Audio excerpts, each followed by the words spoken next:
the couple of years that I have been creating content, guys, I've been using my phone to do it. Anyone can create better videos on their phone. You just need to know what to do. And so in today's video, I'm going to be sharing with you 5 things I actually do every time I sit down to record a video with my phone to improve my quality. So keep on watching. So the first thing that I actually do is cleaning my lenses. And I know you might think that this is the basic thing that you can actually do for your videos or for your camera, but it improves the quality so fast. I mean, it's the easiest thing you can actually get started doing, because if you're shooting from unclean lenses, I'll get to do a demonstration later on, and you'll get to see how unclean lenses can actually affect the quality of your videos. So cleaning your lenses, I know it's the most basic thing that you can actually do to improve your video content, but I promise you, if you clean your lenses, you will get high quality content. Why are you supposed to clean your lenses? Well, it's because you might find that I have like a fingerprint on my phone when I was using it. Maybe I was speaking a call and then I accidentally touched my camera lens and it became shabby. And so in the next, I think, couple of seconds, I think 30 seconds, I'm gonna show you how content looks when you haven't cleaned your lenses. Now you can see in this first video where I have actually cleaned my lenses. I mean, I am clear. You can see my flaws. I mean, like, you can see exactly how I'm looking like. But if we look at this particular video that I took later on after I had already finished shooting, you can see that I am not really as clear as you expect me to be. You can see some lines on my lens, which means you can see some lines on my face, and that's just shabby content. It's not clear and it's just not great to watch. The second thing that I actually do is I lock my autofocus. Yes guys, I said I lock my autofocus. And if you look at your phone or the camera settings that you get, if you click on your phone on a specific thing, you're actually directing it to focus on something. Now, I like creating talking head videos. That is why I actually lock my focus on myself. And even with the background that I have, you can see it's dull colored because I am trying to show you the difference in my skin tone and all of that stuff, because I want you guys to get a clear video. Now, I usually lock autofocus because I also want to improve the quality of my content. Because here, guys, you can see literally everything that is going on with my face, and I can create content in a way that's more interactive because I know it's not going to lose focus. It's not always going to change focus once it realizes that maybe I'm not in focus or all of that stuff. And so you need to actually utilize the autofocus feature. Now, if you don't know how to do it, don't worry.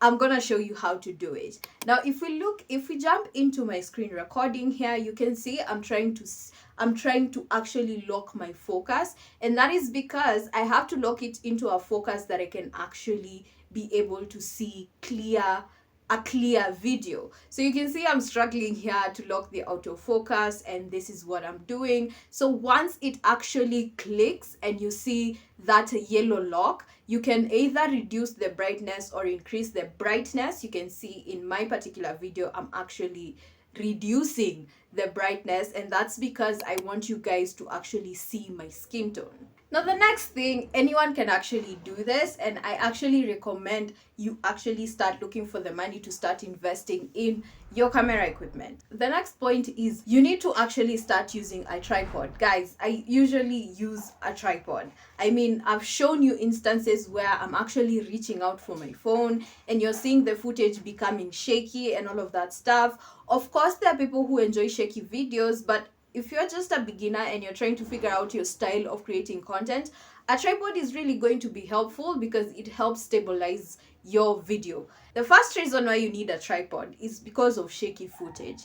Guys, I have spoken about shaky footage for a very long time, and I feel like I don't need to reiterate, but in case you haven't watched any of those videos, don't worry, I'm going to include them up here for you to actually check them out. The second thing is different angles. Now, for instance, you can see that I'm actually using this particular angle, but because I have a tripod, I can easily change the angle to face me like this, and I can start shooting from this particular angle. Or otherwise, I can decide to actually film it from this particular angle, that's because I'm using a tripod and it's easier for me to interchange the angles that I actually want to create videos on. If you don't have a tripod, I'm not gonna lie to you, it's gonna be really hard for you to actually figure out what angles you want to be using or you want to be including when you're shooting your footage. And then the third point is a tripod is super easy to use. Guys, if you are trying to figure out how you can actually improve your videos, a tripod is gonna really help you because guys, I record footages of me literally doing everything because I have a tripod. So when I am recording my podcast content, which is a video that I'm actually preparing for you guys to see, how to start a podcast in 2024. But when I am actually preparing my podcast content, I usually have my phone on my tripod to record the behind the scenes so that I can actually create a reel with it. And so there's ease of use when you have a tripod. So if you don't have a tripod yet and you want to be a content creator, I know people say selfie sticks work, but get a tripod, get a professional tripod, not just for the sheer fun of it, but because you can actually get to be more creative with it. And that is also another video that's going to come up where I'm going to show you how to actually utilize your tripod in a way that's going to improve your content. Now, if up to this point you're enjoying the video, by the way, then make sure to give me a thumbs up for this video so that it can reach more people to understand how they can improve the quality of their YouTube videos. The next thing is actually looking directly into your camera, because so many times we actually overlook or we are looking at ourselves, and I personally use the back camera, so that is another point I'm going to explain in the next one. But there's a purpose why I look directly into the lens. And the reason is I want to make you feel like this is a personal conversation. Because let's just be honest, for a while, if I was looking here where I can actually see myself, you're not feeling a personal connection at all, because I'm not looking at you. I'm not talking to you. I'm talking to myself because I'm looking at myself. But if I come back to the camera and I actually look at you, you feel that there is that connection because I am seeing you. Even if I'm just at the other side of your screen, I can see you because I'm looking at you, right? I'm really looking at you. So I look at the camera lens because I want to make sure you feel there's a personal connection between me, who's the speaker, and you. That is actually a camera trick that I learned way back in 2019, that you need to look directly into your camera so that you can be able to actually connect to the person who's seated watching your video. Okay, so this next point is actually an interesting one, whereby I think everyone says it, but I'm just gonna reiterate it because this is something that I do.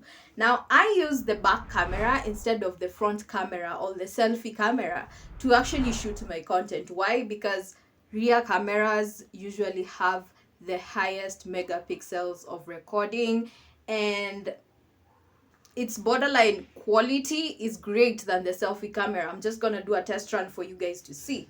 But the reason why I actually changed to the back camera was because I was trying to improve the quality of my content. Well, considering I'm shooting through my phone, I don't really have a camera, right? And I'm on the journey of saving up to actually purchase my first content creation camera. I don't create content using a camera, so I have to utilize what I have.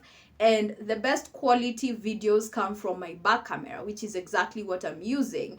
So the things that I actually do is, one, I have a software where I can actually see myself when I'm filming my content. So I can literally see what is going on, what's happening with my phone. I can change it, I can adjust the brightness, I can do autofocus because I can actually see it. Now, this is a mirroring app, and if you'd like me to do a tutorial and show you how to set that up, don't worry, you can let me know in the comment section down below and I'm gonna do that for you. And we are going to switch the camera. So this is the quality that I get with my selfie camera, and I can tell you for a fact I don't like it. I hate it. I feel like it's having so low pixels, and it's discoloring me. You see what's happening. It's not as clear as the back camera, and that is why I like using the back camera and not this particular camera. So those are the things that I actually do, and I make sure I do them so that I can actually improve the quality of the content that I get to create for you guys on my YouTube channel and any other person who consumes my video content on any of my social media platforms. But I hope that you guys have found these tips helpful. If you have, then make sure to give me a thumbs up. Subscribe to the channel if you haven't done so already. And if you feel like sticking around, I do highly recommend the video that I talked about, the 5 things that you can actually do to improve your content. Is it to improve your content? Okay, I'm not really sure, but I'm gonna link it here, and I hope I'll get to see you in that particular video.